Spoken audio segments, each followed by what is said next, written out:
Welcome, ladies and gentlemen, to episode 67, season 2 of the Anglo-Italian pod. It's the Euro Review Monday. I want to say grand finale. It's going to be the last time we go live on a Monday night. We've decided to anticipate slightly our live stream because there is quite a lot to talk about. We're joined by Rory, of course. Rory, how are you doing? I'm good. Thomas, how are you? Tommy, even. I need to be clearer now. Tommy, how are you? I'm doing all right, given the circumstances. And here with us as well is Tom, friend of the pod, back again after a long time. How are you doing, Tom? I'm doing very good, thank you, Tommy. I'm glad to be back after a while and to discuss a very positive season again, which is unheard of for me. Two in a row. Yeah. Except maybe for the ending, it could have been slightly better, yeah? Can't have it all, though, can you? God, I'm the only one not wrapping my team's colors. I might have to go off camera for a second and throw in my Inter shirt. Remember, before we start, to please follow us on Instagram at Anglo-Italian Pod, on Twitter at oh my God, I don't remember anymore. Anglo-Italian Pod, Italian Anglo Pod. And it's the other way around. And then to give a follow to our sponsor at Sports Club Maps. We've got title winners in the UK. We've got Manchester City, back-to-back trophies, and AC Milan in Italy, the third different club in 3 consecutive seasons to win Serie A, something that we weren't used with the Juventus monopoly. We're going to talk about everything right now as we are chatting. The open bus of AC Milan is parading through the streets of Milan. Plenty of fans all over the city. But since Tom is here with us, we are going to start from the Premier League. And it's not because I don't want to talk about AC Milan. I've been very diplomatic all day long with my students at school, with my friends trying to mock me. It was just like, you guys deserved it. But let's go to England. What a crazy ending to the season. Guys, where do you want to start from? Well, I think we should we start from Anfield? I feel like that was where the first event took place, where we knew that the day was going to be a bit mad. So within 3 minutes, Neto scores because Konate goes on his holidays already, halfway up into midfield, ball over the top, and Wolves go 1-0 up. I think at that point, we all knew the day was going to be a bit mad. What were you thinking when you saw that goal go in, Tom? To be honest, I just thought that's game over because at that point, I don't know if City were down at that point, were they? I think it was still 0-0. So it was still 0-0. I think everybody was fairly comfortable that City would probably get to 2-0 up and then just kind of cruise through the rest of the afternoon. That's how it felt at the time. Obviously, it transpired very differently. It turned out to be a very entertaining afternoon, certainly for the neutral. Definitely. So then, as Liverpool are 1-0 down, and we think that City are going to stroll to the title, they then go 1-0 down against Aston Villa at home. A goal from Matty Cash, Aston Villa's first shot on target. He heads it into the net just before halftime, 37th minute. So at halftime, City are losing 1-0, but Liverpool are still losing. They cannot get that goal. Eventually, they get the equaliser through Mane, and Mane had a hell of a game as well. He ends up getting 2 goals for Liverpool. So just as Liverpool are back into it, and then who gets the second for Man City? Of course, it was for Villa even. It was Philippe Coutinho, and what a goal it was. Absolutely beautiful goal from him. He's been an incredible signing for them, like, this season. It's been a bit mad, and now they've got him permanently. Like, have you been impressed by him this season? Yeah, he's been exceptional. I thought he kind of started off really hot, and then I felt like I've not really seen much from him for a few weeks. Then he seems to have come back into it the last couple of weeks. But he's an exceptional player, isn't he? And he just made a very bad move moving from Liverpool to Barcelona. But he seems to be re-galvanised now, and he seems to have found a purpose. I think Gerrard will probably build that whole squad around him. So, and he was showing his old form, wasn't he? Though those little intricate touches around the box, a little turn inside, and then smashes it into the corner. That's just classic Coutinho, and it's a shame we've not seen it for so many years because it's a bit of a waste, isn't it? But yeah, he's brilliant. That's it. He kind of disappeared at Barcelona, didn't he? And he looked a bit lost in the madness that is that club. And then at that point, you're thinking, okay, Gerrard and Coutinho are finally going to deliver Liverpool a title kind of by proxy. But no, they slip again. Gerrard slips twice, yeah? Again. Man City fans are leaving at 2-0 down. They're leaving the stadium. Liverpool then finally get the lead, 2-1. And at this point, it looks like Liverpool are going to win the league. But then Pep makes some big changes. And I think, look, we can talk about the fact that he's got the most expensive squad in the world. He's got the best squad in the world, arguably. But when he brings on Zinchenko for Fernandinho, and I think Fernandinho was a bit of a sentimental start, right? It was like, it's his last game of the season. We'll give him a start. It's the last game of his career. We'll give him a start. But he has struggled at centre-back. John Stones at right back was really struggling. I think shifting him centre and putting Zinchenko on was huge. But then he brings on Raheem Sterling and the guy who I think could have got player of the season last season for Man City, Ilkay Gundogan, who completely changes the game. Raheem Sterling now has got over, I want to get this stat right, over 20 goal involvements, 5 seasons in a row.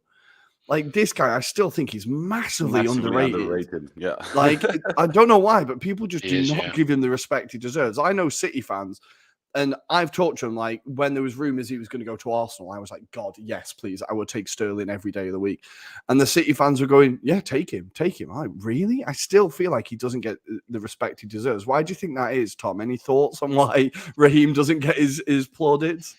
I think there's a bizarre science, isn't there? It's impossible to work out because you see some players who aren't as good that get kind of all the plaudits, and then you see players like that who don't. And I've tried to work out why that is for a long time, and I just never seem to be able to. I think Jamie Vardy is a similar one in that respect. He never people kind of acknowledge him, but they never seem to give him the. When you look at the figures and what he's done over the years, he never gets it either. And then you see other players on the flip side of that, like Jack Grealish to a degree, and kind of Harry Maguire a little bit as well. And you kind of think they're all good players, but they get built up to be these amazing world class players, and players like Sterling just get overlooked. And I'm not necessarily think it's a bad thing for Sterling, because I'm sure he probably quite likes the fact that he can just get on with his job.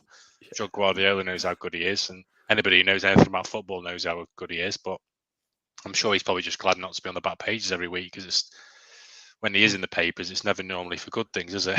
Well, this is exactly. I think he was probably a bit sick of being the kind of the focus of the headlines, but he was unbelievable when he came on, and he's been unbelievable for England as well. In the Euros, he was one of England's best players. But this is a drum I beat consistently, is how much I love Raheem Sterling. But we need to talk about Ilkay Gundogan. He kind of has his Aguero moment. It just happened a little bit earlier in the game, right? And twice. He had it twice as well, yeah. So he gets the first goal, a great header. The ball from Kevin De Bruyne is absolutely beautiful. That's for the second goal. Raheem Sterling sets up the first goal. But the ball from De Bruyne for the 3-2 was absolutely beautiful. Rodri with a rocket of a goal as well. And all of a sudden, within 5 minutes, Man City have gone from 2-0 down to 3-2 up, and they've got their hands on the title. Do we need to talk about how good a job Pep is doing? The fact that they've won 4 of the last 5 Premier League titles. This takes him now above Arsene Wenger and Jose Mourinho in the amount of Premier League titles won. Obviously, we do talk a lot about how much money he spent, but does he need to be considered one of like the great Premier League managers at this point now?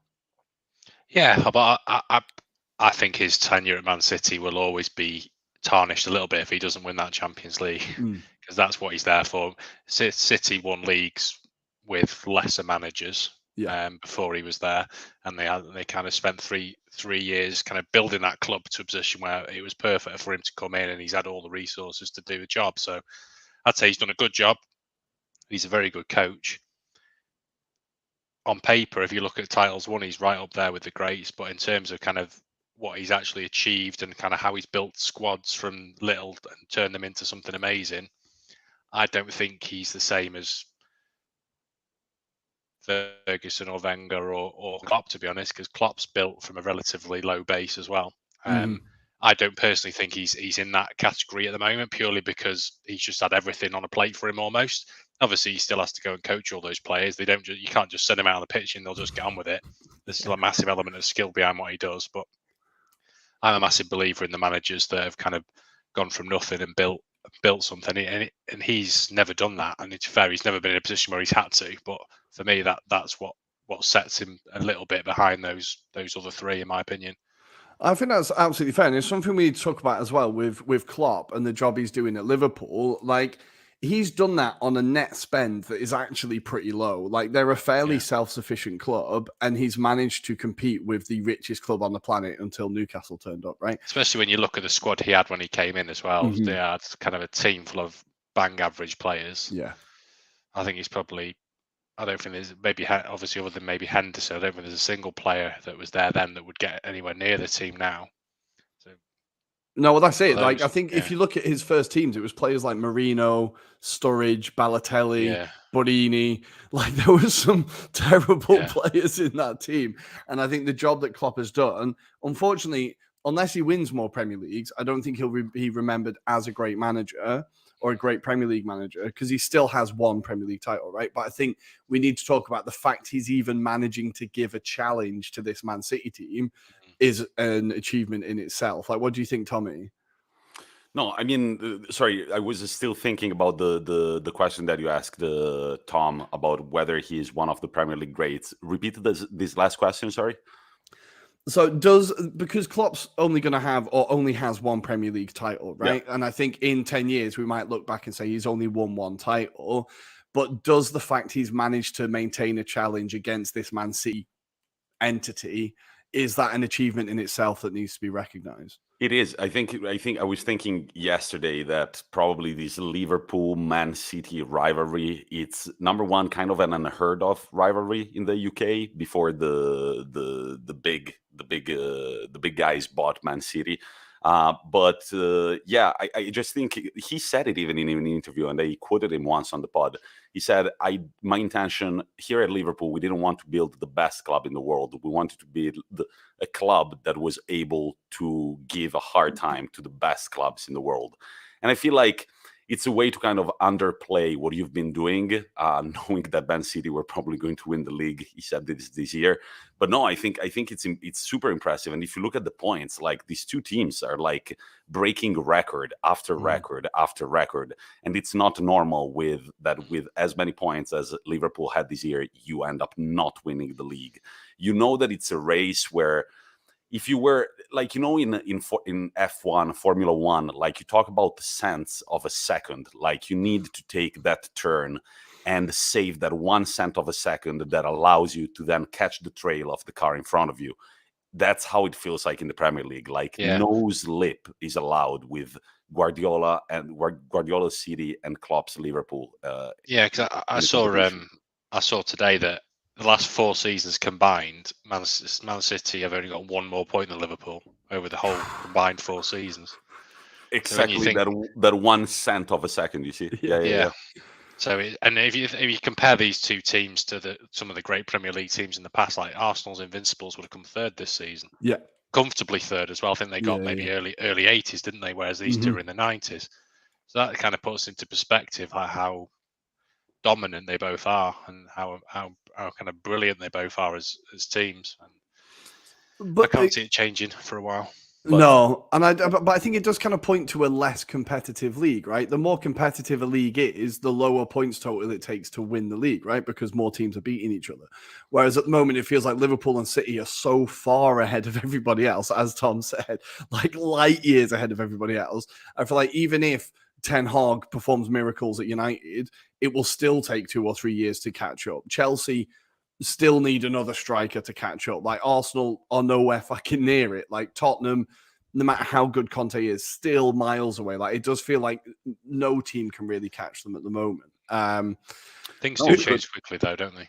Because nobody can not lose more than 2 games I still think the Premier League is a highly competitive league, because if you look below Man City and Liverpool, which are up there, down there below them, anybody could arrive third. It feels like who's gonna get third next season? Like even Brighton, I was looking at the standings earlier, like even Brighton, if they had gotten like 3 more wins, like instead of all those draws that they managed to do consecutively, they would be up there talking, like looking at a season in Europe next season.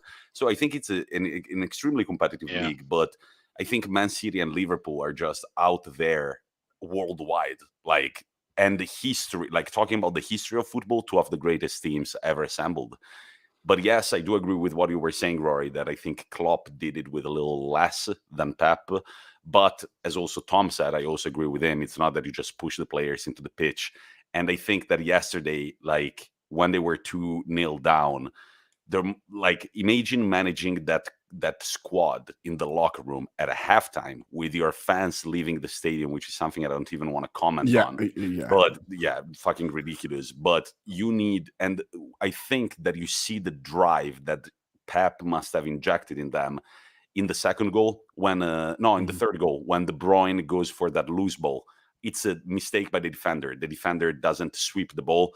He just like kicks it outside of the box. The Aston Villa player could get there, but De Bruyne just sprints towards it and then gives the pass to Gundogan. And so I think that he did a great. I think the players can be as good as you want, but you need to work on that mentality. And Pep has been doing that in the Premier League, not so much in the Champions League. He still needs to cross. No, go on, Tom. I get on my soapbox about Guardiola quite a lot, as Rory knows, and and it's never it's kind of, you're kind of splitting hairs at that level, right? When you say, I think Klopp's better than Pep, it's not like I think Pep's crap or he's rubbish. He's clearly an exceptional coach, and he knows how to get the most out of managers. It's just, I think, for me, my personal preference is watching those managers who build from very little and kind of increment up and introduce kind of younger players and all that sort of stuff, which I think Klopp does a little bit better as well. So I think it just comes down to personal preference, to be honest. So if with the budget that West Ham have now, if they said we can get either Pep or Klopp, they can't buy all the players that they want. The squad is what it is. We have the budget that we have this year. Who would you go for and why? I would go for Klopp, definitely. And I think they did actually try and get Klopp before he went to Liverpool, but I don't think he answered the phone. but yeah, I would definitely go for Klopp. I can't see how Guardiola's methodologies could work with the squad and budget that we have, if I'm honest. Whereas Klopp probably wouldn't get us to win the league, but I think he would probably do more with the squad and build on it with a limited budget, in my opinion. Do you agree, Rory? Rory? Sure, people would disagree. Yeah, no, I think that's completely right. And there was even an interview with Grealish after the game where they were talking about his season, and he said Grealish, we know, is a little bit thick, right? But he said he's been taking a long time to get the ideas that Guardiola's putting across. It's taken him a long time to understand it. It's taken him a long time to like relax when he's playing because he's having to learn this new system. Whereas I think Klopp is better at just improving players. Like we've talked about it before, that Diaz has come into that squad and instantly been one of their best players. Whereas every player that Klopp signs, Guardiola signs, it takes a year for them to be good. Like there's no player that turns up to City and the next day is amazing. It takes them ages to learn that Guardiola style. Whereas I think Klopp is better at just implementing a system very quickly, and his man management arguably is better. So yeah, I think Arsenal, there's pictures of him in the Emirates. We instead decided to renew Wenger's contract, but he was apparently very keen to join Arsenal, and it still haunts my dreams every night. But, que sera, sera. By the way, one of my favorite scenes from that final match day is when Mo Salah is celebrating finally the 2-1 against the opposition, and the fans are looking at them like 3-2 City, 3-2 City, and the players like look at them and then they pretend not to see them and like back of their heads like, fuck, no way they did it. Yeah, but I think there was an issue with timing. Sorry, go on, Rory. No, we have to give credit to the person, whoever it was, who spread the rumor at Anfield that Aston Villa had got a late equaliser. Because there is a video clip of Anfield going mad because they think Aston Villa have equalised, and some genius has just spread this rumor in the stadium. Absolute masterclass of trolling, whoever that was. You feel like it wouldn't be possible, wasn't it? Yeah. You feel like it wouldn't be possible in the modern day with everyone on their phones. But if you've got an audience willing enough to believe anything, you can trick people, right? But you hear this massive scream, like it's incredible. Yeah, amazing. Yeah. Unbelievable ending to an unbelievable head-to-head season for City and Liverpool. And props to Liverpool, because we said it before in the pod. There was a moment when we said the Premier League is dead, like City are just walking away with the title. But Liverpool managed to, keep winning, taking advantage of the few Man City's lips. And in the end, it went down to all the way to the finish line. I thought it was cool that there was a helicopter flying around around the UK with the Premier League trophy, deciding whether to bring it to Manchester or Liverpool. I thought that was sick. I don't really know how they did it in Italy yesterday. I don't really It's know. not far though, is it? That's the thing. Manchester Yeah, Liverpool is it's- like 30 miles, so it's easy enough. 10 minutes in a helicopter, probably. I think the key moment of that was the fact that Liverpool were never top of the league. So I think if Liverpool maybe had got another goal and gone 2-1 up while City was still losing, that could have applied a lot more psychological pressure on City, and perhaps things could have been a bit different.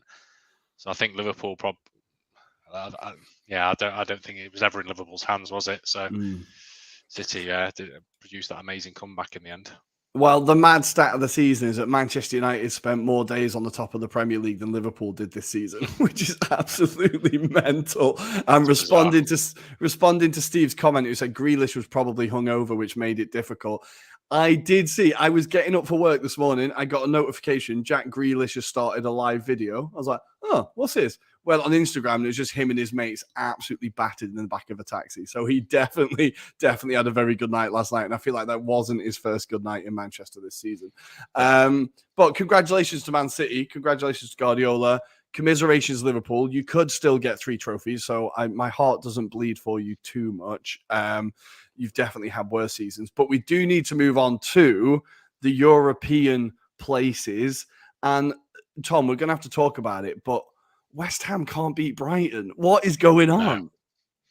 No, I think it's been 6 or maybe 8 games now. It's about however many games since Brighton have been in the Premier League, we've not beaten them. It's just one of those things. I think we just can never seem to get over the line. We've been close a couple of times, and they scored 2 late goals last season against us. It's just a bogey team. I don't think there's much more to it than that. Yesterday, I think it's just tiredness. Well, first half we were okay. We were competitive. Weren't brilliant, didn't create many chances. Obviously, Antonio scored a brilliant goal with his left foot from the outside the box. I think that's his first goal outside the box for us, I think. Bloody he hell. doesn't score outside the box.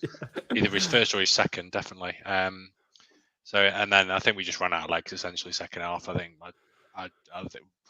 they were overrunning us in every area. We were getting beaten to the second balls. They were getting they were overloading us in the box. And it wasn't really a huge surprise in the end that they ended up winning, because I thought they were much better than us in the second half. And I think it just comes down to squad depth. I think Moyes has done amazingly well to manage it up to this point. We've kind of shown signs of creak in the last probably month and a half, 2 months.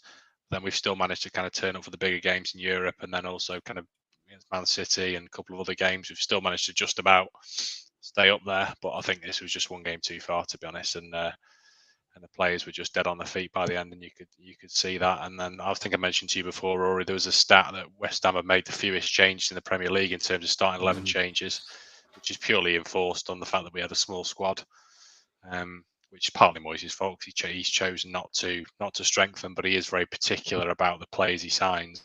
So he's kind of balancing that out with further recruitment in the summer, I think. Well, this is going to be one of those.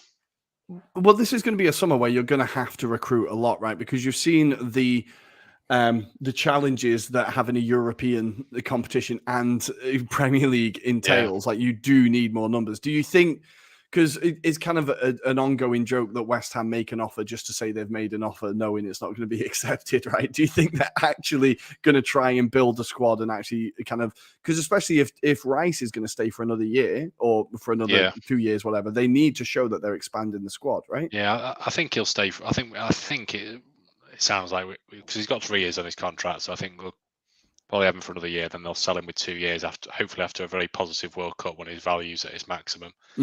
But yeah, they need to build. We absolutely need him.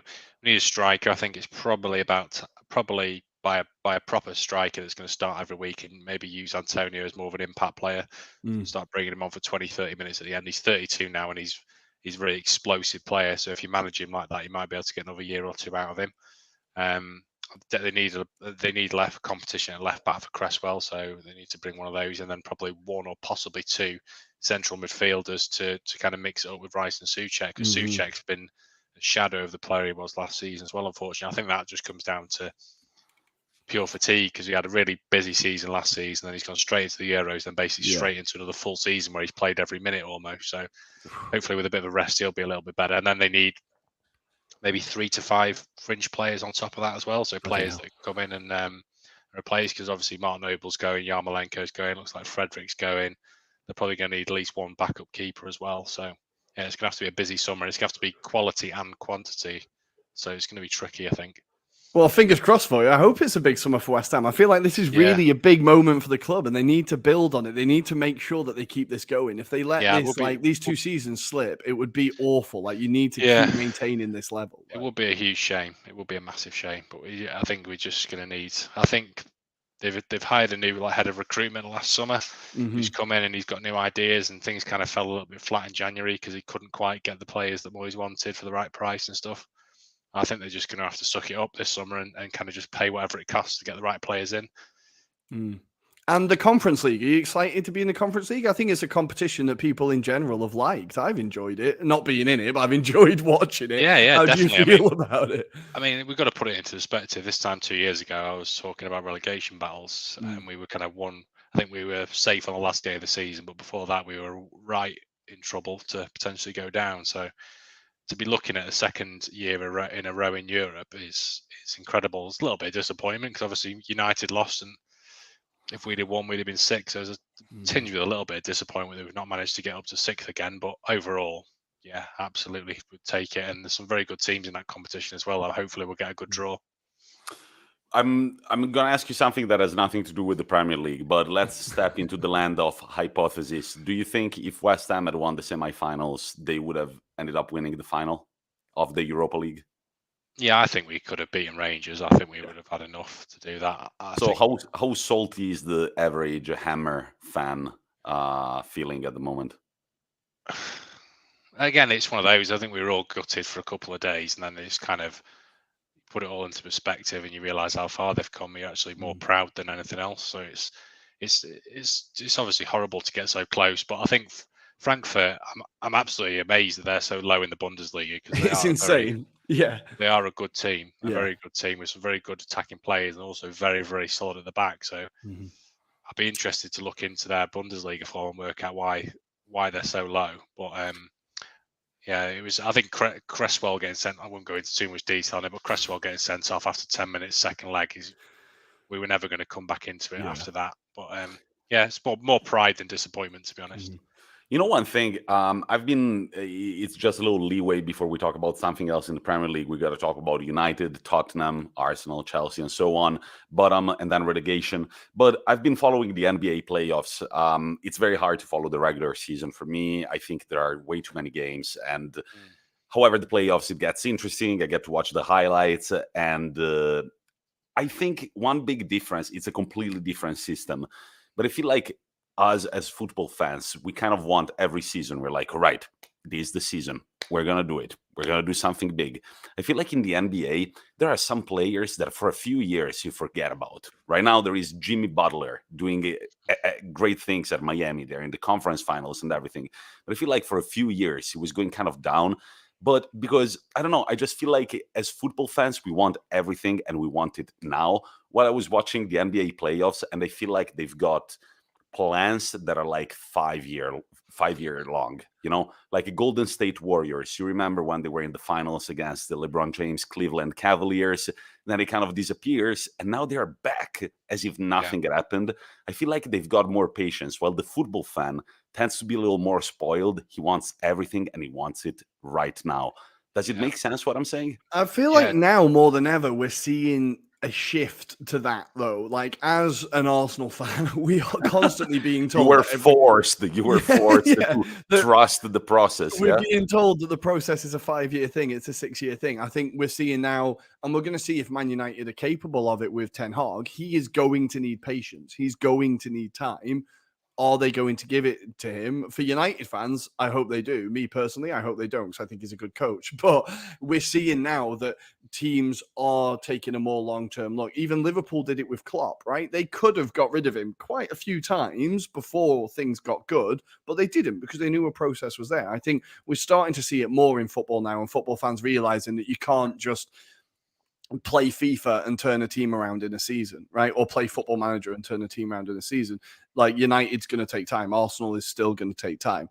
And that's why I think for West Ham, you're going the right way, haven't you? That's the thing. You've got to feel like you're moving in the right direction. You can see exactly. some teams that are completely rudderless and they're not moving anywhere, and you can kind of, they need to change. Whereas if you know you're moving in that direction, then you're willing to suck it up a little bit because it's going to be positive in the long term. Well, this is what I keep kind of repeating in my head at the moment. Like, we are on the way to a process. This isn't the end of it, and this is why you have to be patient when we lose 3 games in a row to Palace, Brighton, and Southampton. You have to go, no, this isn't the destination, right? And you have to remind yourself to be more patient. Yeah. But I think we are starting to see it. just to wrap that up, I think it's because also football, I'm talking like a basketball fan right now, but like football is a much more random sport. Like, not always the best team wins a game. There is a big percentage of luck, and then you've got the Leicester seasons winning the Premier League. And so football fans tend to have that in the back of their heads. Like, it doesn't matter, we're not the best, like we can still win the Premier League. While in basketball, out of 7 games, it's very difficult that the best team out of 7 games doesn't win, But Rory, we were talking about West Ham. Shall we move our way up and talk about Manchester United ending their season with a 0 goal difference for the first time in 36 years? That's pretty shite, right? It is hilarious. Very, very few teams ever end on a 0 goal difference. It's almost impressive. I'm gonna do a little research as you guys speak. This is a season that I think Man United fans will just be very, very, very relieved is over. Even De Gea said the only good thing that happened today is that the season ended. He's had a bit of a weird week as he's come out and said he thinks personally he's had a very good season, but the team are very poor. So he's kind of blaming his teammates, kind of deflecting the blame from himself. I think that's probably fair, but I'm not sure I'd come out and say that if I was him. It's pretty ballsy considering some of I remember the goal against Arsenal where he just decided to fall over for no reason and we scored. Like, he's had some dodgy moments himself. It's quite a ballsy move. For United, now Ten Hag has had his first press conference today talking about this club has a great history. Now it's time to make its future. I think he could be a great appointment for them. He has a massive job on his hands. It is huge how much work has to be done at that club. I think it's already been said that Wan-Bissaka is going to go. Like, they're happy to sell him. I think, honestly, out of that team, I would keep maybe 3 players. Like, I think even De Gea could be replaced. I think Maguire, there's still a player in there. He just needs to be a system around him. Sancho needs to be used properly. Like, he has had no runners to help him the entire season. Like, he was playing alongside Haaland. He's gone from that to just no attacking threat. And I think Fred, weirdly, has actually been one of United's better players this season since Rangnick took over. What do you think Ten Hag has to address first, Tom? What do you think his first bit of business is as he sits behind his desk? I think he just needs to sort out. I think it's not just him, is it? It's the kind of whole hierarchy of the club. They need to kind of set the tone for where they actually want to go, and rather than just kind of bringing in kind of almost random players, just as like, oh, we like the look of him, we'll bring him in, and almost like football, man, club. They need to have a proper identity. They need to work out kind of how they want to play. And then, like we were saying before, they need to set out kind of maybe a 2-year plan and a 5-year plan and say, right, this is where we want to be, this is where we want to get to, and kind of start slotting the players in for the systems that they need to move forward in that plan. Because at the moment, they've got a lot of very good players on paper and very talented players, but they're all kind of disjointed. They're all kind of in different systems. They've got some very, very good players now. Bruno Fernandez has been a bit of an off season this year, but the 18 months prior to that, he was kind of one of the best players in the Premier League comfortably. Obviously, De Gea is still a goalkeeper. I mean, we've got Ronaldo up front. I mean, Pogba's going, but obviously it's just one of those things. They just need to have a massive overhaul, I think, and he's going to have to kind of almost. He's not going to be able to get rid of his whole squad. He's going to have to keep a few of them. He's just going to have to pick the ones very carefully he wants, and start kind of bringing in players to fit a system and move slowly rather than trying to do it all in 1 year. I think that would be the most dangerous thing to do, is try and fix it all in one go, because that's almost impossible. Yeah, no, I think you're absolutely right. And Mon Sporty says, I think United need to push aside this expectancy of being that 90s era anymore, which is what you were saying, and focus on a full rebuild again. They're going to have to accept that there's going to be a few seasons that aren't going to be great, but you'll get there eventually. I think you're right. He just needs to see which are the biggest fires and put those out first. Like potentially players like Pogba going could be a good thing for them. Like I am a big Pogba advocate. I think he's been kind of misused there. He's not had a clear role, but also his attitude has been pretty terrible. He's not turned up for the past 3 seasons. Like him going is going to be huge for them. Getting players like Wan-Bissaka that just aren't good enough, getting rid of them. And just trying to bring in that midfield needs sorting straight away. If they can get De Jong, that would be huge. Like that would be huge if they could get De Jong, because that midfield just needs a bit more strength. You can make some of those players better in the right system, though, because like Wan-Bissaka's limited, I'd say. But if you play him in the right system, I think Wan-Bissaka would be quite good in a Conte team, for example. If he works hard, he's very solid defensive, and he gets up and down very well. His crossing's a little bit suspect, but yeah, I feel like his attacking output isn't great. With the right coaching, I think that could potentially improve, and I think maybe not that. Maybe that's not where you want your end goal to be, Wan-Bissaka. But I think he's probably good enough to be there for that initial development. So he just needs to pick the players that he can mold into something that he's already got, and then start kind of moving players into those key positions that he needs to improve. Because they're probably going to have to sign at least one striker, aren't they? Because they've got Ronaldo and Rashford. Rashford just turns up when he wants, and then you don't see anything from him for 3 or 4 months. Ronaldo is exceptional, but I think he's in a position of his career where you've got to play a certain way to get anything out of him. He won't press, he won't push. It's going to be a big job, but I think if he's back properly, I think he can do it, because I've seen bits of him at Ajax. He seems to have a proper identity and a proper way of playing, which is exactly what United have been missing since Ferguson, really, isn't it? They've not had that manager. They've had some very good coaches, but they've not had that manager who's going to come in and kind of build the team in their own image, which is what United need. And I think when they get to a point where they're stable, or more stable than they are now, the good players will come, because they're a massive brand. It's United, right? Yeah. Arguably, depending on kind of what metric you use, they're the biggest club in the world. So they'll get the players, but whilst they're still a bit of a basket case, they'll struggle to get the top players. But as soon as they've got that structure, I think they'll start attracting them again. So that'll speed the whole process up. I thought, Rory, when Mondo Sportif wrote, I think United need to push aside this expectancy of being that 90s era anymore. I thought of that funny video that you sent of that rehab for football fans that were used to the glory days. That was the Paddy Power video. It's outstanding. It was beautiful. It was beautiful. And at the end, the United fans is like, feel confident we can win the league next year. And it's like, no, wait. No, okay, come back. Come back here. Come back here. You've been here for 3 weeks. You've learned nothing. But yeah, I thought it was funny that today Ten Hag, I think that these welcome press conferences, you kind of have to get the fans on your side. So a lot of the things that you say are going to be just words, And he said, Liverpool and Man City, yes, they're great teams, but all great teams come to an end.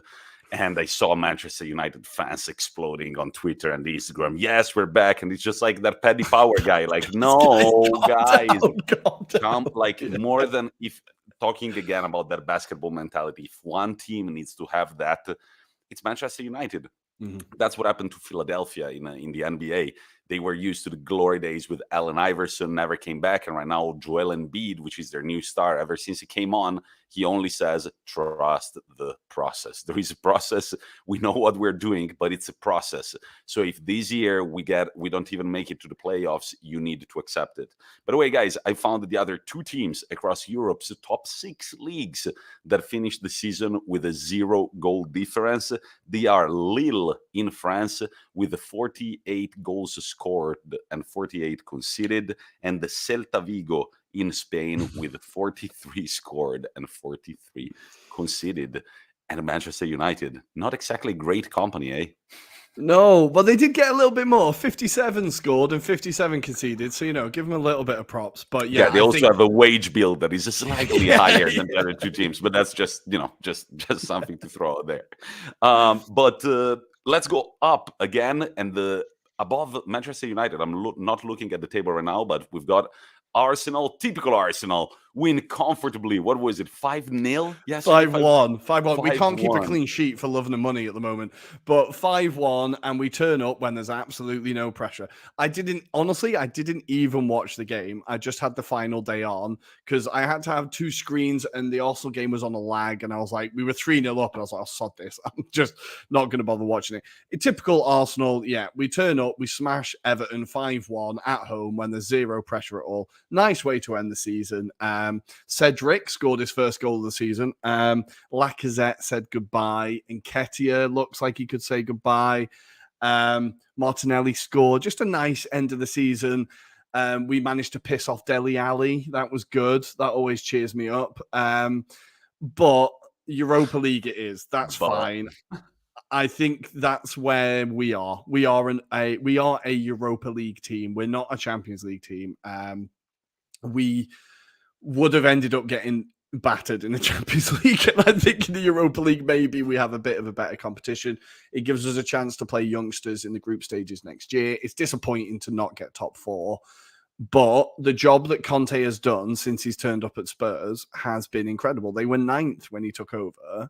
There was a 6-point gap between them and Arsenal with a game in hand for Arsenal, and he managed to keep them going, get the results, instill a system, bring in Kulusevski and bring in Bentancur and turn Doherty into a player. And finally Romero was fit, and all of a sudden, like, that team is starting to look pretty good. I still think they need to improve in a few areas, but that front three they have, like Son getting the golden boot alongside Salah, I think people still don't kind of talk about how good he is enough. But Conte has done a hell of a job. Interesting bit about the golden boot as well is that Son doesn't take penalties. I think Salah's scored 5 penalties as well. Yeah. That's a massive shout. And he's done it in a team that isn't as good as Liverpool. Like, he's done it in a team that doesn't score as many. That golden boot, if the goals are even, penalties should count, obviously, but if the goals are even, it should come down to who's had the less penalties, I think, and it should be a single winner. I think we were talking earlier about man-to-man management, and I think that honestly, even beyond Klopp, there is Conte, like, where just he makes people believe that they are something they are not. Like, he just installs confidence in them. And I think, well, I will forever remember Lukaku talking to Rory's friend Ian Wright during the lockdown. He was talking, and it was just like, man, after the second training session with Conte, like, I had talked to him. He was a super nice guy, and it was like, I wanted you because you are what this team needs, and I'm going to turn you into the player that you've forgotten you are. And he was like, right, ready. I'm ready to go. And it was like, after the second training session, I called my agent. I was like, I don't think I can do it. Like, I need to go back home. Like, this is too intense. So on one side, he praises you, but then he tells you, if you truly believe in what I told you, you need to train hard as fuck. And he creates this unity around the club. So I think that a lot of what Conte does is off the pitch, actually, and just builds a family.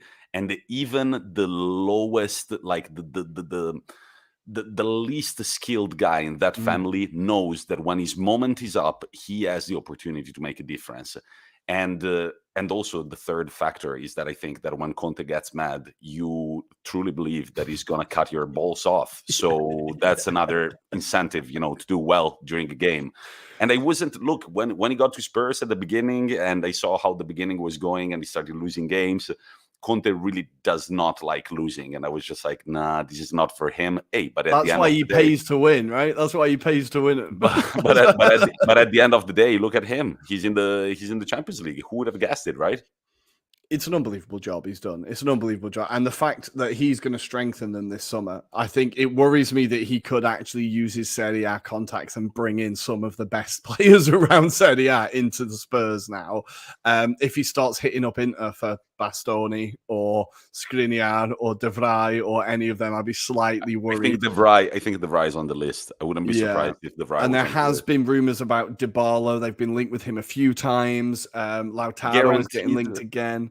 Monde Sportif is saying Conte's. I wonder how far Spurs will go in the UCL next season. You can bet your money that we're going to be in the same. Inter Milan are going to be in the same group as Spurs, guaranteed. I can feel it already. Conte seems to struggle in the Champions League, though, doesn't he? He's never really kind of got to grips with the Champions League. He's never got past the group stage. He's never got past the group stage in the Champions League, which is absolutely mad. I think it is something that I did remind my Spurs fan friends of. I was like, before you go on about being in the Champions League, do bear in mind Conte never does well in it. But we have a question here saying, Kane, does he stay or go? Will United be after him? I think Kane stays now. Now Conte is going to stay and he's not going to throw his dummy out. I'd be surprised if Kane goes. Do you think United could make a move for him, Tom? No, I don't think. I think they'd like him, but I don't think he'd go there. Why would you now? I mean, Yeah, he's coming up for 29. The only clubs that would surely be able to tempt him now is Liverpool or Man City, and he's not going to City because they've just got Haaland, and then Liverpool. I don't think he's really a Liverpool type player, so he's staying there now. I think the time for him to move was last summer when City made the offer for him, and now he's not going anywhere. And I don't think United will be able to offer him any more money than Spurs can now. There's so much money in the rest of the league. So it's not like United can bully teams financially anymore. And also, Spurs are in the Champions League, and United look like they're at least 1, possibly 2 seasons away from getting there. So I can't see it. I can't see it, to be honest. No, I think that's him. He's going to be a lifer. He's going to be a lifer at Tottenham, I think. So the European places are settled. Some people are happier than others, but we are all in Europe, so we all won, right? And we need to go down to the bottom of the league, where the good news is... Just one word. We didn't mention Chelsea at all. Just one question. How many of the players that Chelsea has right now do you think are going to be gone come next season? God, not give a shit. I don't know. I think they're going to go out and buy another £100 million striker that's going to be terrible. They're being linked with Neymar at the moment. Their new owners are going to try and prove something. I think they're going to have a big summer, but I honestly think the way they finished this season has been so disappointing. They've just slept walk to the end of this season. I don't think Neymar is going to pick up so many injuries if he plays in the Premier League. I'm going to close my windows because I can hear an annoying alarm in the background. You can Sorry, go, Tom, what were you going to say? I was just going to say, I don't think it gets talked about enough how much of a flop Lukaku's been in his first season. It's incredible how bad he's been. Either him or Grealish, I think they're the two.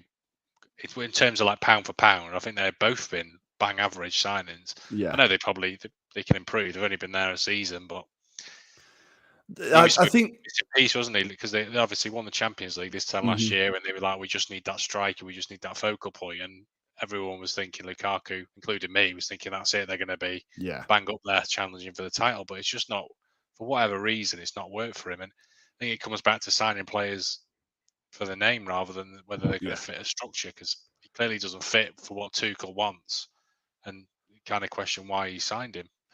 No, well, this is it exactly. I think the more worrying thing is it doesn't look like bad form. It looks like he doesn't fit in the team. It looks like they don't know how to get the best out of him, and that's more worrying. But I feel like, and again, this is a drum I've beat a few times, Chelsea's track record with signing strikers is actually pretty terrible. I think the last striker they've had that was decent was Diego Costa, but you can go back to Morata, you can go back to Shevchenko, you can go back to Falcao, you can go they've had a lot of strikers. Torres, where they've spent a lot of money and it's never quite worked. But yeah, the fact that they do not know how to use Lukaku seems much more of a problem for them. I think Lukaku, as Steve said, he did also miss some sitters. Werner is another one that just they cannot get the best out of him. Do we think another poor season Tuchel had and he could be shown the door?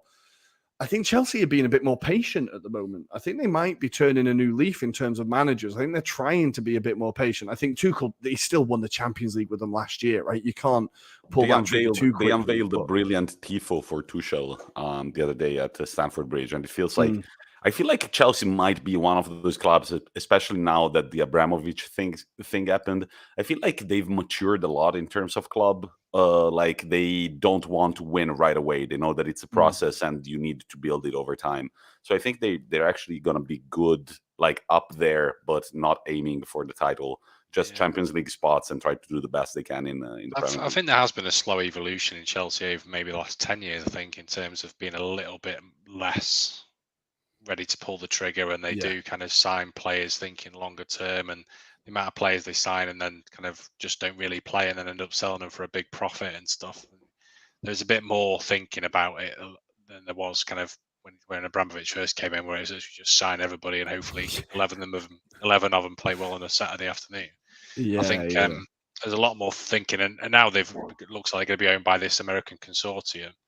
They're going to run it like a business. They're not going to run it like a plaything like Abramovich did. They're going to run it to make money. So that can go one or two ways. That can be kind of how it's worked for Liverpool if it's done properly, or it can be how it's been done for United, where it's just how it's been done for Arsenal. Yeah. Well, guys, let's say 10 minutes talking about the bottom places. Then, unfortunately, we need to talk about Serie A. We've delayed it long enough, Tommy. So we'll do quickly the bottom of the table, because the good news is I did create a banner and now it's gone. Where's it gone? Leeds survive. Leeds are going to be in the Premier League next year, and I, for one, could not be happier. All we need is Nottingham Forest to win the playoffs now, and I feel like we've got a proper Premier League on our hands. We've got some proper classic teams with some history. I feel like Burnley, we'll talk about their problems, and I do have some sympathy for their fans, but also they're a team that consistently have pissed everyone off. I still remember the banner of White Lives Matter from Burnley, and I still kind of feel like, that you pricks, you can get down now. I'm sick of you. They're finally down. Leeds, against all the odds, win at Brentford. And the moment, one of the pictures of the season, Rafinha in the crowd with the Leeds fans swinging the Brazil flag over his head and then crawling from one side of the pitch to the other on his knees in thanks to God. What a performance from Leeds. And Jesse Marsch has been a bit of an inspired appointment from the board. Like I for one, was really upset when Bielsa was sacked, but I feel like they've definitely nailed that. What do you think, Tom? Yeah, I agree. I think Bielsa's time was up. I was reading before that they've bar none, including Norwich, they've got the worst defence in the league, conceding the most goals. So it was a big problem for them. And Marsch has come in and he's still got. He's not a negative manager, but he has shored them up defensively and made them a little bit harder to beat. And it's definitely not been plain sailing. I think he started off reasonably well, and then they went for a big patch where it looked like they were in big trouble again. And even on yesterday, it was never really in their hands. If Burnley had kind of matched their result, they would have gone down. So they were incredibly close to not doing it. But I like you. I'm glad that they're there and they're staying in the league, because they are one of the kind of old traditional teams, and they've got a good, really solid fan base, very passionate, and they've got a great old stadium that's always brilliant to go to. So very, very happy that they've stayed up. Yeah, I feel like there's no limbs like Leeds United limbs. Every time you see a picture of Leeds fans celebrating, it looks like the end of Rome. It looks incredible.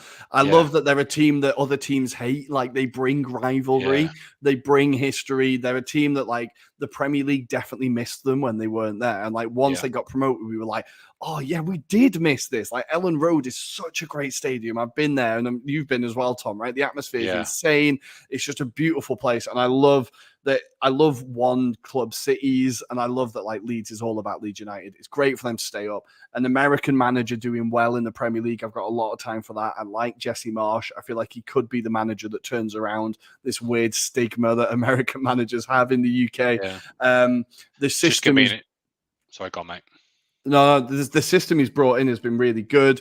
He's definitely benefited from players coming back, like Calvin Phillips being fit for him has definitely helped.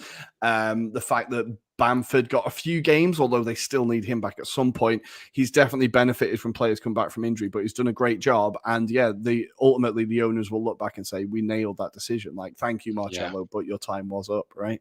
Yeah, definitely. I think it's going to be a massive summer for them, probably as big as any club in the league, because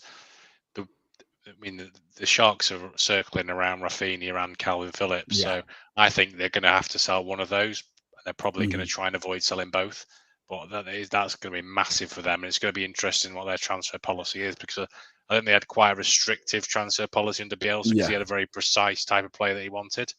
Whereas I think the current manager is going to have a bit more of a open-minded view on the types of players he wanted, and that's probably going to benefit them. But it's going to be about replacing those key players that they lose, and also getting better at, because I think the way the Bielsa plays and the way he kind of made his team train had a big impact on the amount of injuries they were getting as well. So I think they're going to have a more sensible approach across the board, and they were figured out right. They had second season Mhm. syndrome. Yeah, Bielsa played yeah. a very specific way that most teams in the Premier League weren't used to playing, and he caught teams off guard. And they figured it out second season, and Leeds were consigned to relegation almost until they made the change. So it was definitely the right call. Mm.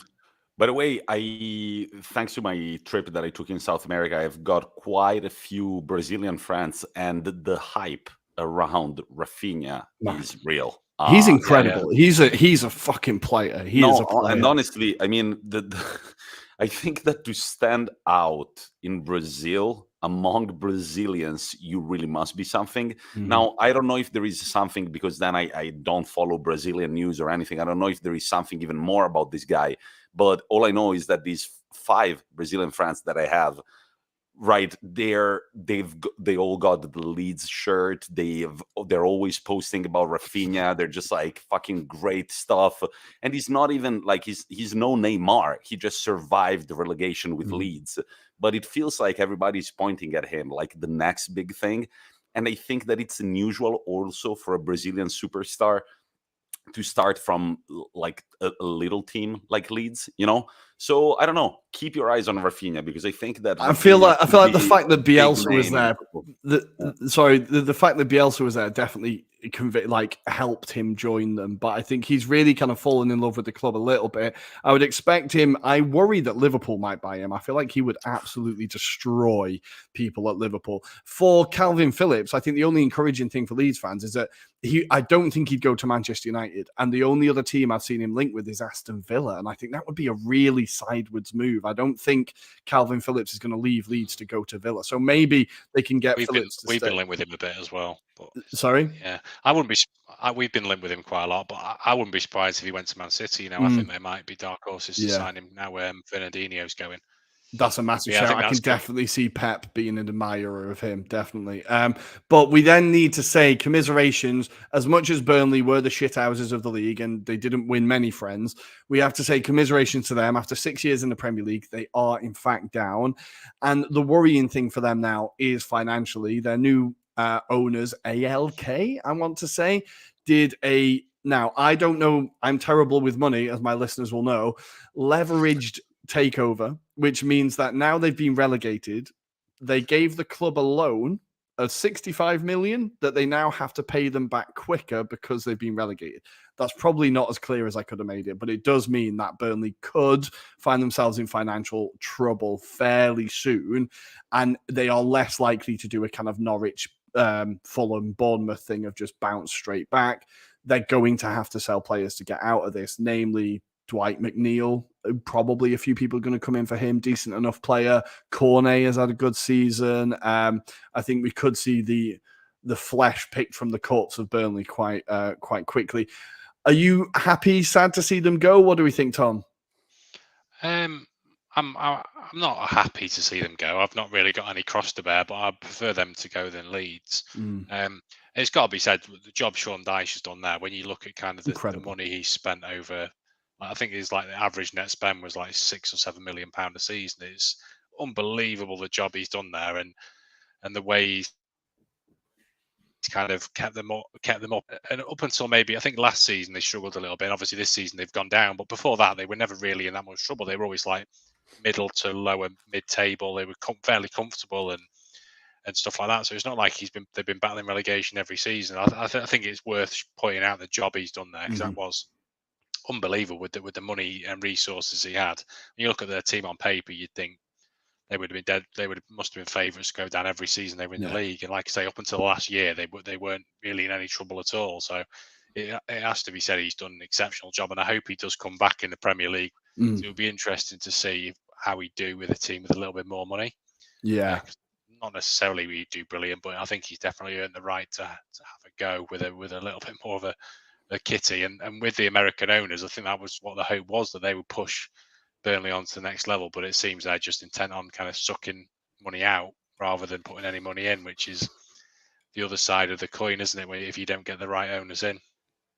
And it's another argument for let's reassess the fit and proper persons test, please, and see if we can assess what owners actually want to do with clubs and what their intentions are. It's hard to do, but we need to try a little bit harder because this is a season where it's been in the headlines, and straight away we've got owners that look like they are just looking to asset strip, which is just awful. We've seen how far it can take teams down. Oldham dropping out of the league this year, right? Like one of the first Premier League teams. Like it can happen. So commiserations, Burnley fans. Some Burnley fans. But now, Tommy, we need to go. It's time, Tommy. I'm sorry. It is time, guys. We will talk about the Championship and the Serie B on Friday's episode. We're going to give the awards to all of the players from Serie A and the Premier League, but we're also going to cover Championship and the Serie B. There might be as many as 5 teams from Lombardia next season in Serie A if Monza do advance in the final against Pisa. I'm going to start from the bottom because, look, I've been... Oh, no, we're starting from the bottom. Okay. No, we're starting from the bottom. We're starting from the bottom very quickly. Number one, I have to say one thing. Much respect to the teams that were already on the beach, either because they were on the Serie B beach or because they had nothing to fight for, really, in the mid-table of Serie A. They kept their honor and they still played football. And Udinese defeated Salernitana 4-0. Venezia held Cagliari to a 0-0 draw. And at the end of the day, this is absolutely incredible. Salernitana, who had 8 points at the end of the first round of fixtures, they survived relegations. Thanks to Davide Nicola, who is also, and I had completely forgotten about this, he's also the manager that managed the Crotone relegation survival 3 or 4 years ago. He's the same manager. They do it. Cagliari are held to a 0-0 draw over at Venezia. Salernitana are completely destroyed by Udinese, but they stay up. The tifo in their stadium was absolutely insane. And Nicola now is going to walk to the Vatican. I did a calculation the other day. It's going to take him, he's not going to walk every single day, but if he walks 6 hours a day with 3 days of rest, it's going to take about 2 weeks. I've seen posts on Instagram of people already that want to join him on this trip. And the Pope, I believe, I don't know, I haven't double-checked the news, but the Pope said that he's very welcome at the Vatican and he wants to meet him and greet him because he believed until the very end. Another thing that I should say, despite being very happy that Genoa have been relegated, their supporters are insane. They are insane. And on the last match day that they had at the Marassi just the other day, they unveiled a beautiful tifo. And they said, just like the colors, the colors of Genoa are red and blue, just like the colors of the sun when it's setting, who waves goodbye but never say addio, which in Italian is not arrivederci. Arrivederci, it means... We'll see you again. You'll see again. Addio, it means that you're never going to see again. And they thought that gave me shivers just talking about it. Italian fans are so much more poetic than like you're going home in a fucking ambulance or whatever in the UK, but so much more poetic. But I think the Salernitana tifo, we need to talk about this because it said c'è una sera in Salerno or something. Is it a film? Look, I don't think I've never heard the name of this movie, but I just because there was the cameras pointing with the lights, and it looked incredible. It looked amazing. It was beautiful tifo. There are the people were voting today. I saw on Rivista Contrasti to whether they believe it's the best tifo ever made in world football. I think that's a little too much, but it's time, ladies and gentlemen, to talk about AC Milan winning the league after 11 years. I believed in it. There you go, Tom. There we go. There you go, Tom. Look, as I said, he's not even looking at the screen. Oh, Jesus, right. Change the banner. Pioli's on fire. Damn it. Look, I was driving. As I said, I spent a beautiful weekend in Marche. It was a great weekend in the region of my childhood. I was driving back and I folded the Inter flag so that the Inter crest would be visible.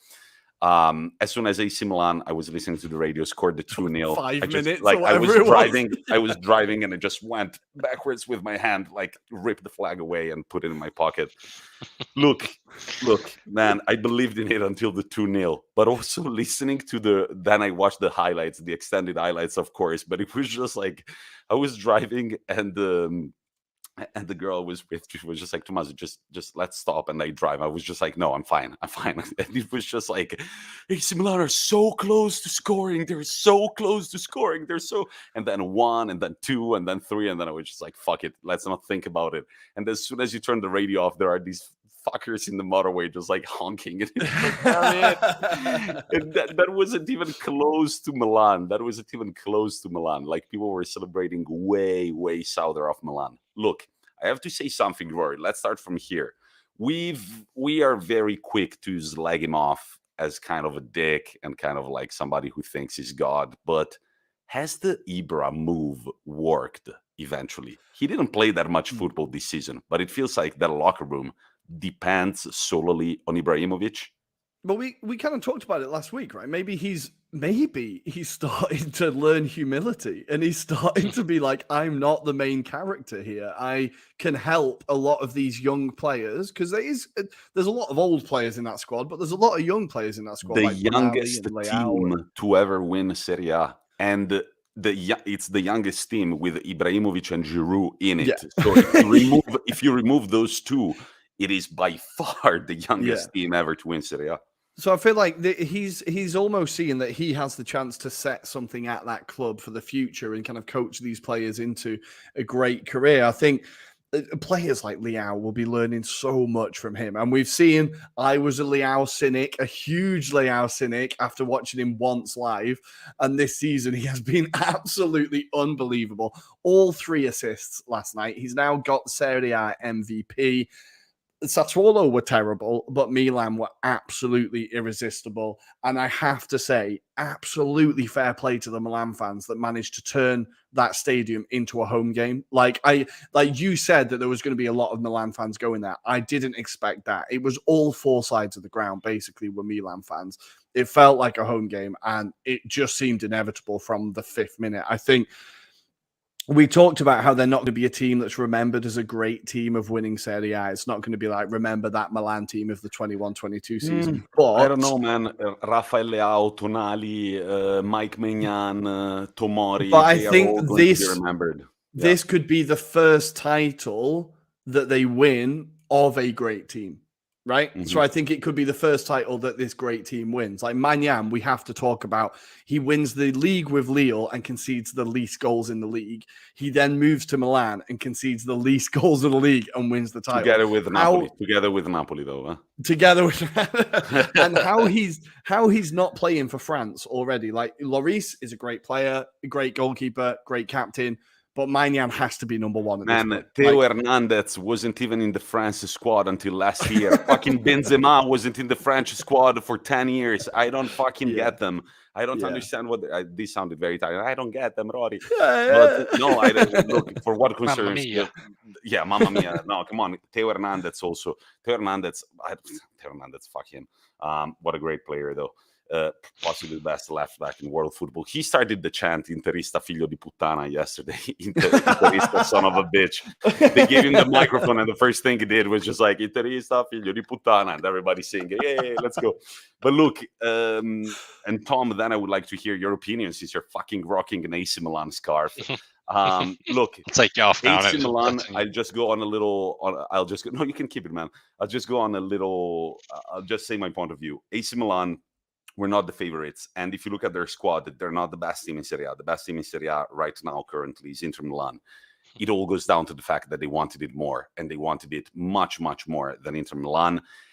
It's scary. Okay, on one side, I am very happy because the Inter-AC Milan rivalry is back. It's been dormant for over 10 years. And Milan is the Italian capital of football. Like, if you go look at the trophies and everything, we've got 10 Champions Leagues combined. Well, 70% are AC Milan's, 30% are ours, but it's a big football city. And even I've got the majority of my friends are AC Milan fans. And the fact that the banter is back, the fact that this morning I walk in schools and all my students are like, Prof, and so Campioni d'Italia. And I was like, guys, like, praise the winners, honestly. Like, you wanted it more, you won it. And they were like, Prof, you're very, like, you're all about sportsmanship. I was just like, hey, what can I say? Like, we fucked it, you won it, like, whatever. I'm very happy about that. They say this thing, let's see if I remember correctly. I personally dislike Juventus more than AC Milan. Mm-hmm. They say that a real Interista dislikes AC Milan more because it's the cross-city rivalry. But to me, I cherish on the fact that the cup is here. It was here last year. It's here again. And we're kind of like taking it back. I love the fact that the Inter Milan Twitter tweeted like, congratulations to AC Milan, what a great season it's been. And AC Milan responded to the tweet and they were just like, what a great rivalry, we'll see you next year, with the winky emoji. I'm like, I'm super happy it's back. On the other side, I am scared because they've done one thing that no Italian club has done recently. They've reunited the supporters and they've passed on, thanks to Ibrahimovic as well, they've passed on the values of the club to everybody at the club. Mm-hmm. And you can feel it. Their supporters, did you see how in the Coppa Italia derby, they were all wearing red? Yesterday, it felt like they were all shaved without their t-shirts on. And that does a lot, like, for a player to be there and you literally feel it in the stadium. So I think that right now, like AC Milan right now, I said a lot that they were flying on the wings of excitement throughout the season. And I think that they won it thanks to that, thanks to the excitement that Ibrahimovic and the Ultras were giving them. But now I think they have a great possibility to build a legacy. Inter Milan already have the skeleton of the squad. I feel like our supporters are at a tier below AC Milan. We need to step it up. We need to really build something like that again. And I think that the derbies next year is to come until they tear down the San Siro. I don't even want to think about it. Yeah. They're going to be intense. They're going to be intense. And I think, again, that next year it's going to be between Inter and AC Milan again. And I will say it again, I have a strong feeling that Italian clubs are going to do well in the Champions League next year, in Europe overall. Tom, what do you think about I really hope you're right, Tommy, because they've underperformed for a I have a feeling, man. I have a feeling. Tom, what do you think of this AC Milan win from an English perspective? Yeah, I mean, I've, as you know, I've got an AC Milan scarf. My Italian team is Lazio, so they never win anything. So it's never really too much of a concern.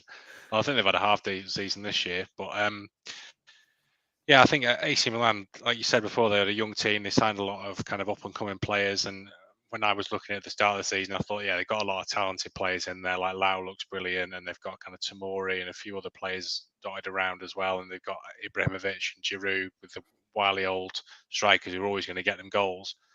But it felt to me a little bit like it perhaps was either they were going to be lacking a little bit of experience or a little bit of quality to get them over the line, certainly to compete with Inter Milan. And I think a combination of them overperforming, and obviously Inter Milan had the turmoil at the end of last season of losing the manager. They lost kind of 3 or 4 of the best players.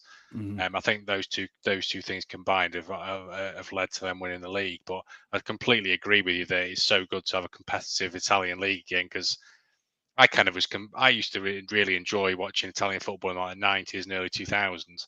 And then I did become a little bit turned off with it, to be honest, because of how dominant Juventus were. It almost wasn't even worth bothering paying attention. You tell me, man. Certainly at the top of the league, because it was, you might as well just check the league in May and see how far ahead Juventus were. So it's absolutely brilliant to see it turned into a really competitive and positive league again. And like you say, I think that will have a positive impact in the European competitions as well, because if you're not competitive in your domestic league, it's very, very difficult then just to kind of switch it on and be competitive on the European stage, I think. So I think it might be a while before they're pushing maybe into the semi-finals and the final of the Champions League, but I think they're heading back in that direction, definitely. It's great to see. It is great to see. And you've mentioned the key word, Tom. Sorry, I'm getting confused. We wanted to give him his flowers. Fikayo Tomori. How much will Chelsea wish they hadn't sold him? Selling him and Abraham looks like terrible business now. Well, you can add him to the list as well, can't you? Salah, De Bruyne, Yep. Lukaku the first time. Yeah, whoever is their head of recruitment or their talent scout needs a bit of a kind of refresh. I think Tomori has arguably been one of the defenders of the Serie A season. He's come in and fitted into that defense seamlessly. Alongside Kalulu, he's been incredible. I really, really hope he gets into the England team. Gareth Southgate has to put him in the England team. I don't get how Mings gets picked ahead of him. I don't understand. Tomori has had an incredible season. I just wanted to give him a shout. And actually, we need to talk about Tommy. We need to talk about Pioli, right? There is no manager. There's no manager that I have to explain to the Mrs. Moore who he is, right? Every time she sees him, she's like, "Who's that?" Like, that's the Milan manager, Pioli. Oh, what do you know about him? Nothing. I know nothing about him. Is he a good manager? Is he the mastermind behind this?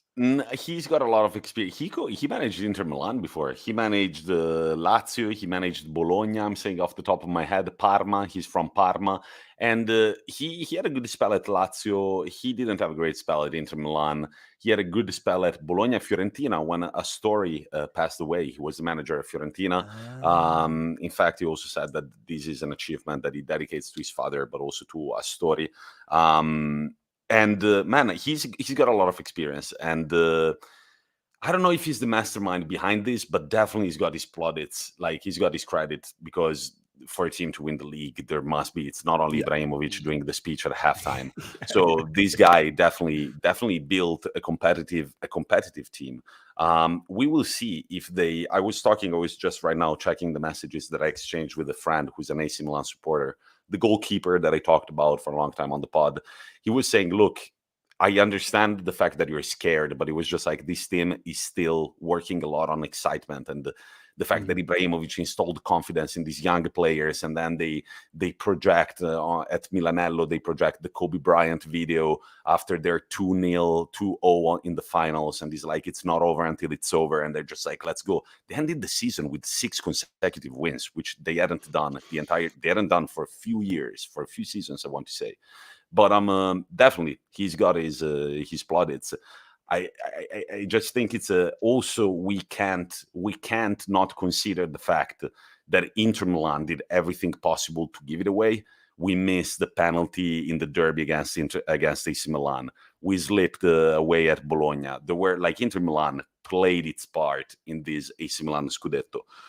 I'm just very excited for next year. The thing that this guy was saying is that, okay, Donnarumma left and they got Maignan, and that's great. All right, fine. Çalhanoğlu is, of course, at the center of the banter for all the AC Milan fans. He's always finished behind the other team in Milan in his career. So that's pretty funny. He's like, as long as it's Çalhanoğlu, it's fine. But now Kessie is leaving. He's going to Barcelona. And it's just like, it all depends also on what type of contract they discuss with Leao, because Leao right now, it's the treasure that we need to build this team around. So how they manage Leao, I think it's going to be crucial. Divock Origi, apparently after the Champions League final against Real Madrid, he's going to come to Milan to discuss the contract. Renato Sanchez is another name on the list. Kjaer is going to be back, but Kalulu at the same time has shown that he can absolutely replace Kjaer. So look, we've got to see. The thing that scares the shit out of me, I will say it, is that I grew up with AC Milan being just the dominant team overall. And if this is the beginning of a cycle and Inter Milan make a few bad decisions and we're not able to kind of like stay up to date with them, that could really be the beginning of something very dark. Starting from the goalkeeper, guys. Okay, can we start from that? Let's address that first, right? I think the goalkeeper was a key factor in this league. Like the goalkeeper was a key factor. That Giroud brace in the return of the derby could have been avoided with Maignan in goal. We need to talk about Giroud as well, because he has been absolutely enormous for them this season. For 6 days, Giroud is going to be champion of Italy, champion of Europe, and world champion. For 6 days, that's going to be Only Giroud in the world can say that. Champion of Italy, champion of Europe, and world champion. I was just looking at his honours. So he won the first ever Ligue 1 with Montpellier, right, as their top scorer. He won 3 FA Cups with Arsenal. Let's not forget that. He won the Champions League and the Europa League with Chelsea. He's now won Serie A with Milan. He's won the World Cup with France. And he's now 4 goals behind Thierry Henry to become France's all-time top goal scorer. Will Giroud finally get the respect he deserves in what has been an incredible career and an incredible striker who doesn't only score a lot of goals, but scores beautiful goals and important goals? I feel like Giroud, I really hope he gets the respect. Do you think this could help him get there?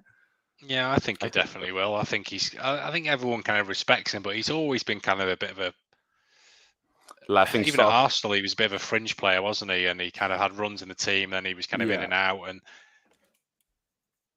managers have never really seemed him to start games for a prolonged amount of time. And when you look at his record, you kind of wonder why. But then again, he does seem to operate really well as like more of an impact player rather than a player that starts every week. But he definitely looks like he has found a proper home at AC Milan. But it would have been really interesting to see if he'd have found that home before he was 35, 36, whoever he is now. Maybe if he'd gone there when he left Arsenal rather than going to Chelsea, where he'd be now would be pretty incredible. But he never seems to. He always scores goals, but he never really seems to really nail down a place. He's a strange type of player, I think. I think it's kind of the style that he plays as well, because he's not like a striker that fits into a kind of total football team or someone who wants a striker to link up play, or he's very much like get on the end of things. I think maybe his style of play doesn't suit him to many teams, or it does suit him to that impact role. But I think at Arsenal, he was our main striker for a long time, and he went on a huge goal drought. And I think after that, people just never, it was the Leicester season. And arguably why we didn't win the league that year. And I think that reputation kind of stuck with him for a while and maybe still sticks with him. But the goals he's got for Milan this year have been huge. As you said, a brace in the derby, a brace yesterday. And I just think I wanted to give Olivier a shout out. His medals, his trophy cabinet is looking incredible, incredible. And if he overtakes Thierry Henry, that's insane. That's insane. Yeah, it won't last long, though, will it? Mbappe will have that before long. Very true, very true. Yeah. But at least you can say that for a bit you were the French top goal scorer. Look, I'm very curious to see what's going to happen in the summer transfer window. But I'm very happy that the rivalry is back. AC Milan deserved it. I would be lying if I told you that last night when I was driving through. So the girl was driving when we were in Milan, and at a point they just reclined my seat and they disappeared from the windows. It was just like, I don't want to see any of this. And then at a point, I was coming back from her place and I was stopped at a red light. And this car comes next to me, and I'm just like, no, God damn it. And they start honking and honking. They're like, come on, man, celebrate. And they just like pull down my window. And I'm like, yeah, congratulations, guys. And they're like, are you an Inter fan? I'm like, yeah, oh, it's a red light, and I start driving again. I'm like, oh, off we go. But look, and also another thing that I was very happy about is that these kids that I teach at school, they have barely seen Italy at a World Cup. They did celebrate last year for the Euros, but the Juventus kids, they've celebrated a lot. The Inter kids, they've celebrated last year, and now it's the turn of the Milan kids. So I think it's pretty nice. Well, this is a thought that hit me yesterday. I was like, I've seen Milan explode for football 3 times in a year, and it's all been for different teams. I saw the Inter celebrations. That was great fun. Saw the Italy celebrations. That was less fun. And then the Milan celebrations yesterday, which was actually, it wasn't as fun as the Inter ones, obviously, but it was definitely nice. I've realized that my neighborhood is hugely Milan supported, which brings us on to a question, Tommy, from Mon Sportif, and they say, here we go, I think we can finish on this. How do you decide between AC Milan and Inter as a kid? I suspect it's a bit like Liverpool or Everton, like it's just from family. Are there areas in the city that are more Inter than Milan? Or no, there are no areas. Historically, Monde Sportif, Inter Milan, the typical supporter of Inter Milan is called the Bauscia. He's like the like the snobbish, like Milanese man with a cigarette, like Moratti, like the president Moratti that we had for a long time. He was the reincarnation of that. Historically, AC Milan were more of the working class team. However, then a certain Berlusconi came in, and I think that sort of trend went downhill. But I think it just depends on family, really. It just depends on family. And then there are those kids that like to piss their families off, and they're just like, I'm going to support the other team. And I think it's always quite fun. But Rory, one thing you reminded me of, we should shout out to the fact that Fiorentina are back in Europe. They are going to be playing a Conference League, while Roma and Lazio are going to be playing in Europa League. Juventus, Napoli, AC Milan, Inter Milan, and AC Milan, going in order from bottom to top, are going to be the teams in the Champions League. How do you feel about the purple kit being back in Europe, Tom? Oh, I think it's brilliant. Mainly because I absolutely love Florence. I think Florence is probably my favorite city in the world. I absolutely adore Beautiful. the place. I've been there twice.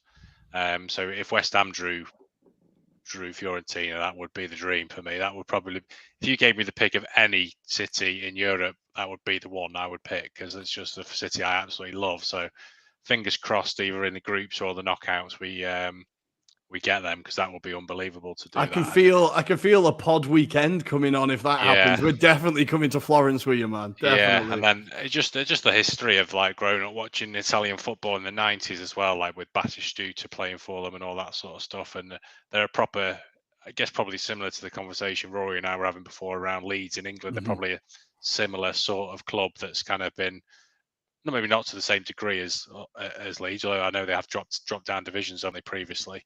So it is great to see them come back, because they are a proper historic club. So it'd be good to see them maintain where they are now and maybe start pushing a bit higher up the league, because they are an incredible city and a great club.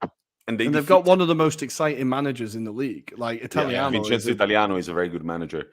I think it's exciting to see where they could go under him. He's a very, very good coach. And they defeated Juventus on their last match day, which was sweet. That's always beautiful. But Tommy, we need to very, very finally just celebrate that Cagliari are finally down. Yes, Cagliari and Genoa. Gone. Cagliari and Genoa are officially down. I'm very relieved. I'm very happy. I often said the most racist supporters in Italy, because yes, they had problems with Lukaku. They had problems with Moise Kean, and now they're down. However, Rory, and I'm sorry, Tom, I needed to address it. It's something. So yesterday we were driving. You know those conversations that you have, and it's just like, what do you have? Like, what is something that you can't stand? And I was like, I can't stand injustice. And she's just like, what do you mean injustice? And I'm like, I don't know, just like awful things that happen every day.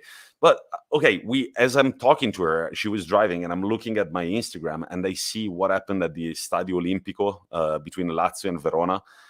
I don't know if you guys read the news. It's absolutely fucking disgusting. This section of Lazio fans was booing and doing monkey sounds to a black steward. And the chief of stewards went up to the guy, and it was just like, hey, man, I think you should leave so they will stop.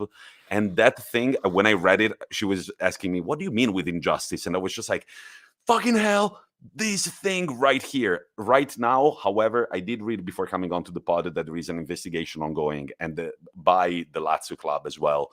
And they're planning on trying and ban these fans. I thought that was absolutely disgusting. The fact that in England, it would be the police taking away those fans, and in Italy, it's the chief of stewards going there and being like, hey, man, you're being the problem here. We need to take you away. What the fuck? Well, Tommy, we saw it with Bonucci saying that Moise Kean shouldn't have made the Cagliari fans angry, right? It's the same thing. Exactly. Incredibly depressing. We can talk. It's a whole different pod to talk about the racism I know. in Italy. But I'm happy that Cagliari are down. Cagliari are by the one. most, they are all going to go down. They're all going to go down one by one. Hopefully not Lazio, because I also kind of like the team of Lazio. Their supporters create quite a few problems, not as much as Cagliari fans have been doing, though, recently. So the three teams relegated are Venezia, Cagliari, and, oh my God, it's slipping from Cagliari and Genoa, of course. The two teams that are coming up are Lecce, Cremonese, and one between Pisa and Monza. Pisa would be the third black and blue team in Serie A, which is something we were talking about recently. Not a color combination that is very used in England, eh? I can't think of one. Rochdale, maybe? I'm not sure. Yeah, possibly. I think, but I don't think there's many, is there? But yeah, I don't would think- have to have a think. Yeah. Inter, Atalanta, and Pisa all playing with a similar kit could be interesting. But Monza could also be back, and that would make it 5 Lombardia clubs in Serie A. Guys, we kind of wanted to review everything that has happened over the weekend. There are a lot of stories that we haven't covered, but we tried our best. Balotelli's goal. Search it. It's incredible. He scored 5 at the weekend, about 7 step-overs and a Rabona finish. Incredible. Last thing I have to say. There we go. Absolutely. Absolutely. Yeah, I did see that. That was unbelievable. Yeah. How does it feel being back on the pod, Tom? No, it was all right. That's all right. No. What the fuck? No, it was really, really good to chat to you guys again. It was really nice to talk through. It's like a bit of a therapy session, but in a good way, isn't it? To, be able to talk, especially when West Ham are doing really well as well. And I can gloat a little bit about that. It's nice to have something positive to talk about. So yeah, thanks for having me on, guys. Really, really enjoyed it. Thank you, Tom. And Always a one last pleasure. thing I will say about the Serie A is that right now it's the race between Inter Milan and AC Milan on who gets the second star first. Because when you get every time you get 10 league titles, you get another star on your kit. And now we're both at 19, so there is the race for the second star. We shall see. Rory, It's never anything to say something to West Ham our... have had to worry about. Never have to worry about that. Rory, anything to say before we go away? I think that's it. I think join us for our last show of the season on Friday before the live stream for the Champions League, where me and Tommy will be delighting your ears with some commentary for Real Madrid, Liverpool. But our last show, giving team of the season, manager of the season, all the usual nonsense, will be on Friday. So join us for that. Tommy, send us out. Got nothing to say. Props to Manchester City and AC Milan for winning the title. I can still hear some honking in the background. It's gonna go away. That was It's gonna through go away. gritted teeth, wasn't it? That was through massive gritted teeth. It's gonna go away. It's gonna end Congratulations. soon. And thank you so much for all the people that have joined us live, guys. It's been great every Monday for us. As Tom was saying, it's a bit of like a metronome to our week, a bit of a therapy session to come online and always know that there is somebody that we can chat to. I've run out of things to say. Thank you for being here. We'll talk to you again on Friday. Bye, guys. Cheers, guys. Bye, Bye-bye. guys.